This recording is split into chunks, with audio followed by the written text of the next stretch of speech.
Welcome to EchoCast and welcome Clarkson University's instructional design dynamic duo, Erin Blavelt and Loretta Driscoll. Erin is the managing instructional designer at Clarkson, and she has spent a career in instructional design and consulting in both academia and business. Loretta is the senior instructional designer at Clarkson and has also spent quite a prolific career helping individuals and teams in a variety of educational settings unlock their learning potential while, in her own words here, while walking the tightrope, balancing student success with class management efficiency. Pick that off of Loretta's LinkedIn page. So if anybody wants to go to a really cool LinkedIn page for a lot of inspirational little nuggets, check that out. Anyway, we're excited to have both Erin and Loretta here today as 2022 Echo 360 E3 Impact Grant Award winners, and to have them share the work that they are leading at Clarkson to more accurately and statistically measure the learning impact and outcomes of Echo Video, the E of evidence in Echo 360's E3 formula for inspired learning. They have a great plan and a great vision to help all Clarkson students, regardless of location or ability, to learn equitably and to be engaged fully through the use of Echo Video and their other technologies that they employ. And the work that they're going to be doing to put an even finer point on what impact looks like will no doubt be instrumental as they continue to walk that tightrope that Loretta talks about. So welcome to EchoCast, Erin and Loretta. Thank you. Thank you, Jeff. Well, and thank you for sharing your work here on EchoCast. Before we hear more on the plans that you have to get literally statistically precise of the impact here, which is really exciting. Yeah, even some of us creatives can geek out on the numbers, so that's fantastic. Let's maybe start. Let's give some background on. You've been working. Clarkson's been working with Echo 360 and the Echo Video platform for a while now. Maybe just talk a little bit about kind of the origin story of that. How did you come upon using video learning? You've both had long careers in instructional design, so maybe just talk about how this whole relationship started from the beginning. Sure. So I'm going to say about 7 years or so ago, Clarkson University acquired a Union Graduate College in Schenectady. And upon that, we brought in a number of graduate courses that were online courses. Previous to that, Clarkson University on campus in Potsdam, New York, did not really have many online courses. So once when we acquired all of those courses, we needed a way to have videos, both videos recorded for asynchronous courses where the students did not attend weekly in like a Zoom session or something like that, but also to host live sessions. We would host them in Zoom. Actually, at that time it was Adobe Connect. We've since moved over to Zoom, and those had to be posted someplace. So we decided to use Echo 360 as the media server. Before using Echo 360, we really didn't have a set way. We had, some YouTube channels that were shared and private YouTube channels, things like that. So Echo 360 has really brought all of that together. And then over the past few years with COVID, it's really brought to the forefront the use of Echo 360. We had a lot of instructors, even just a regular face-to-face instructors that had never used Echo 360, didn't know what it was, even though as an institution we'd had it for a while. So that really has upped our usage and promoted it really. And there are many more instructors that are using it now that they got a chance to try it within the last few years. Yeah. Erin, we were talking before we started the big show here about how, you've got kind of a neat perspective because you actually did your undergraduate work at Clarkson years ago, and now you're back. If you think back to being a student at Clarkson, what was the state of sort of like ed tech, using technology in the classroom to kind of, do what you're doing now? And, is what you and Loretta are leading now, is it just kind of a continuation of something that's always been part of the Clarkson DNA, or is this representing something, kind of new, and obviously COVID changed, the complexion for a lot of universities. But what's the difference working now at Clarkson in this space now as a leader in the space versus when you were a student years ago? Sure. Well, I guess without revealing my age, there were no LMSs or anything like that when I was there. Clarkson is a technical school, so naturally there's IT students and degrees, and the program that I was in was technical communications, which was technically based. So I had instructors that were using technology, but in not really an organized fashion. It was, I had one professor that had his own set of servers, and I learned to write HTML on those servers, but it was all very just piecemeal. Instructors that wanted to integrate technology could do that, but there was really no organization or no consistency to it at all, really. So that's probably, one of the biggest things, is that now we're very consistent. Every class uses Moodle, every recording's on Echo 360.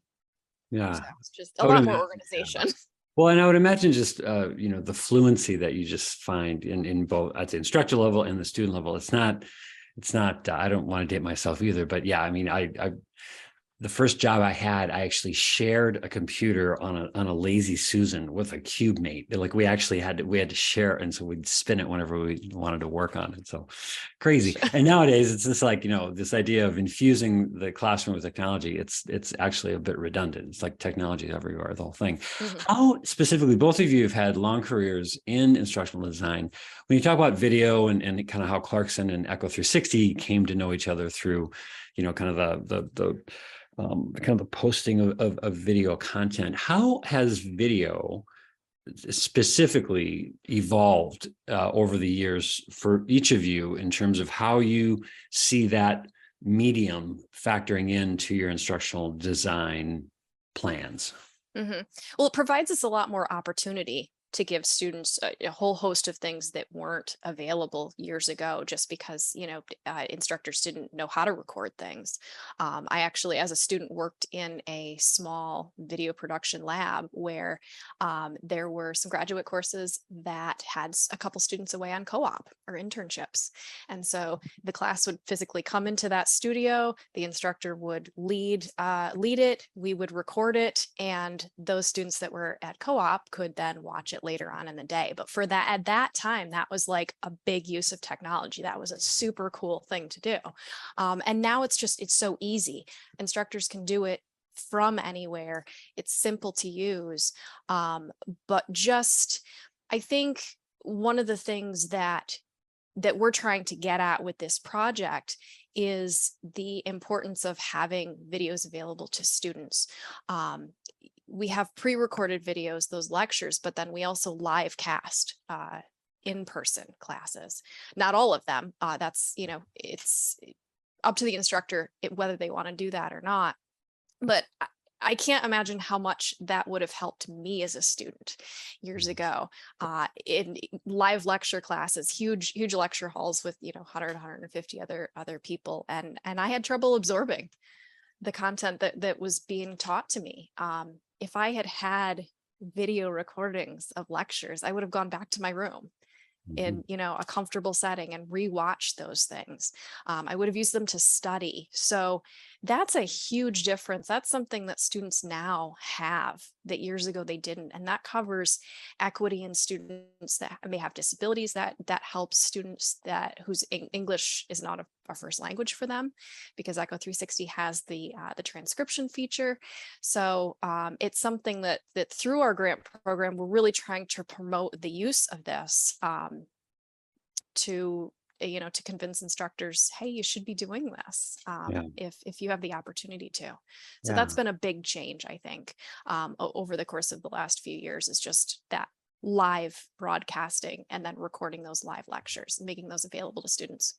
Yeah, well, and I do think, as you mentioned, and what we all appreciated about the application that you all submitted, I think for many, and maybe early on in the video learning days, the value of video is dimensionalized as one of maybe convenience. Well, I couldn't make it, and so now I can watch it later or whatever. But I think what you're doing there at Clarkson is really understanding and appreciating that the way people learn, the way people need to absorb content, for myself included, like I need to watch things, I need to reread things, and so I'm only as good as my notes in a live setting. And so that's just as much, it's not just a convenience play that, oh yeah, I'm not going to watch it later. It's like, no, that actually, the whole point here is to actually get the learning outcomes that are desired. And so, that medium itself, where it's viewed, how many times it's viewed, the annotations, things like you say,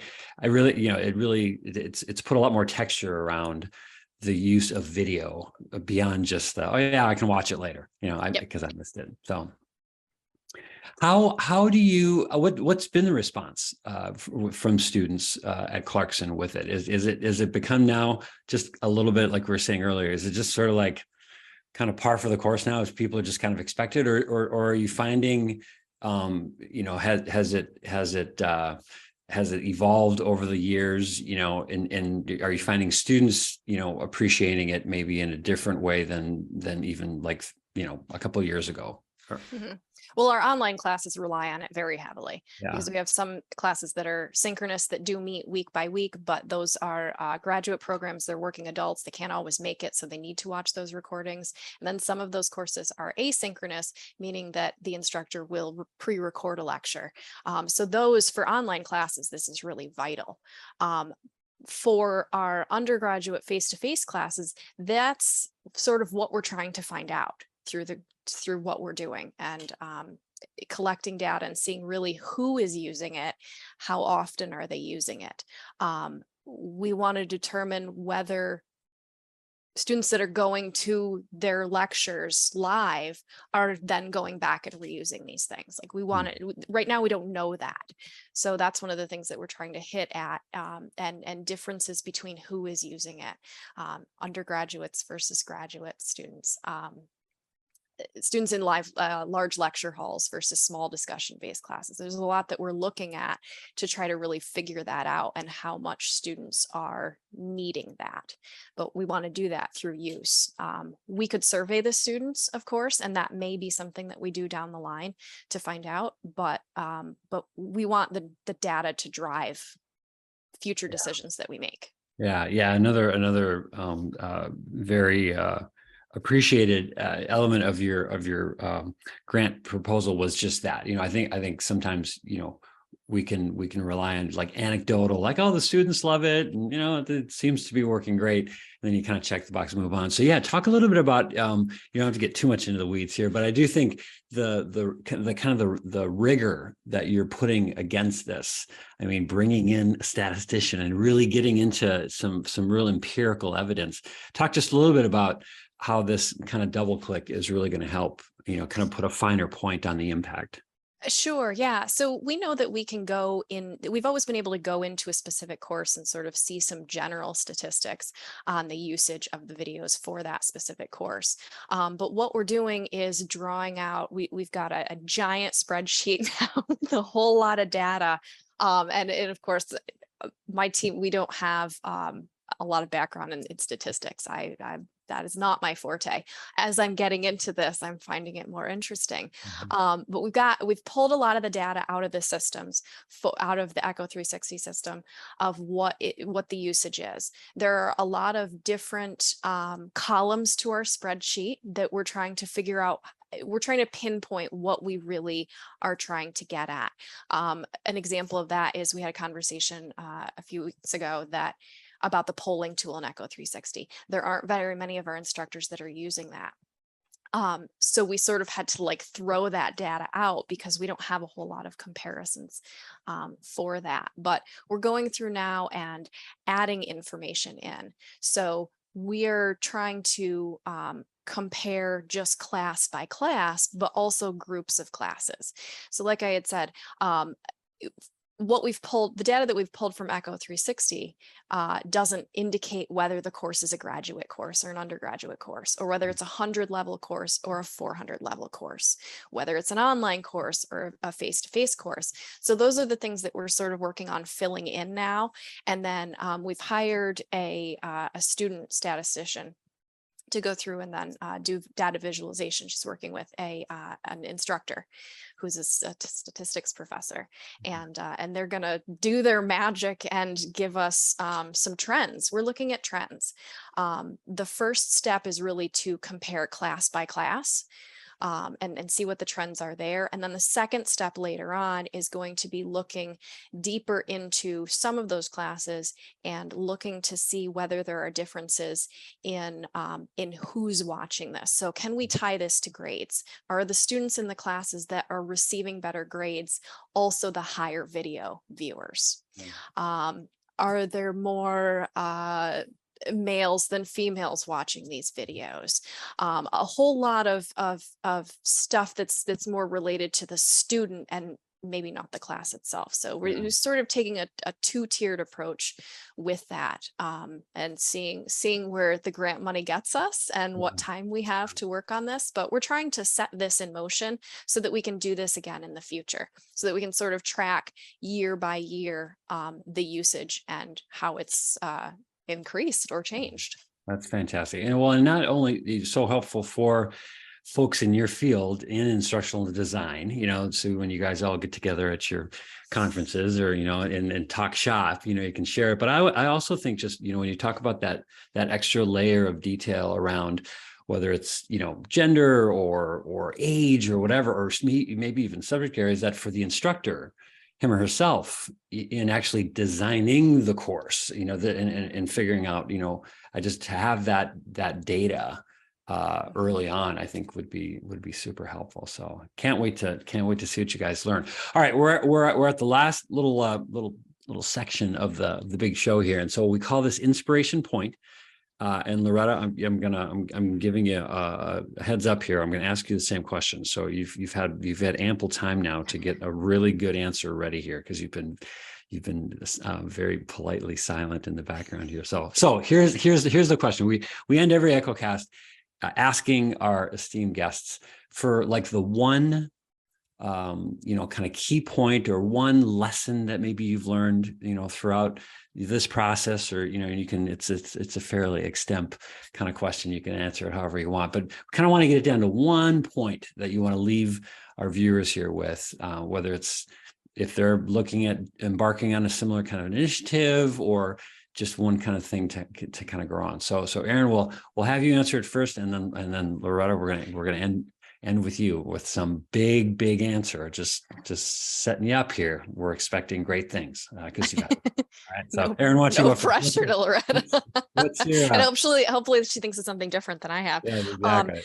I think for me, it's that, especially in an institution, a research-based institution where data is very valuable to instructors, we want to use that data to prove some points and help to market the tool in the future, help to really find out how students are using it, why they're using it, in order to help instructors in the future decide whether they want to use it or how they want to use it. Data can be a very powerful thing.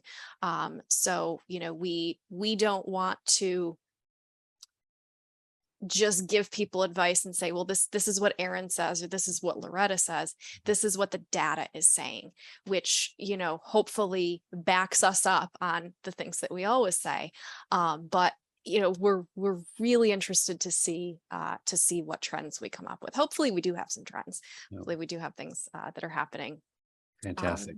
Yeah. All right. And Loretta, what is your inspiration point?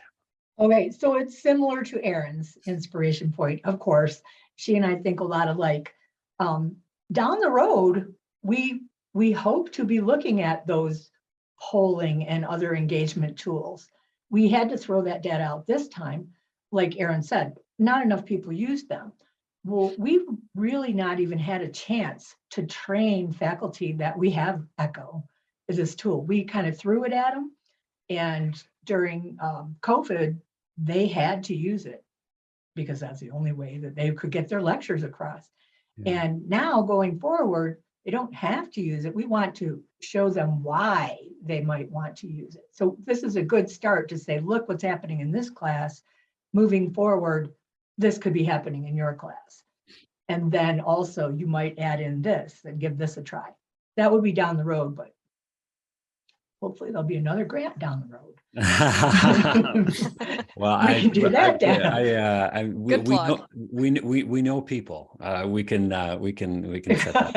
Anyway. Well, Yeah. thank you so much, Erin, Loretta, for being here today and sharing your plans for Clarkson. We're very proud to partner with you overall and in this specific endeavor, and we can't wait to see the increased impact. So, and thank everybody for tuning in, whether you were live here or you're watching this asynchronously, maybe a couple times just to let it sink in. You can check out more episodes of EchoCast and a lot of other material on echo360.com. And we look forward to supporting your inspired learning goals as well. Thanks for tuning in to EchoCast. For more information on these and other inspired learning solutions, visit us at echo360.com.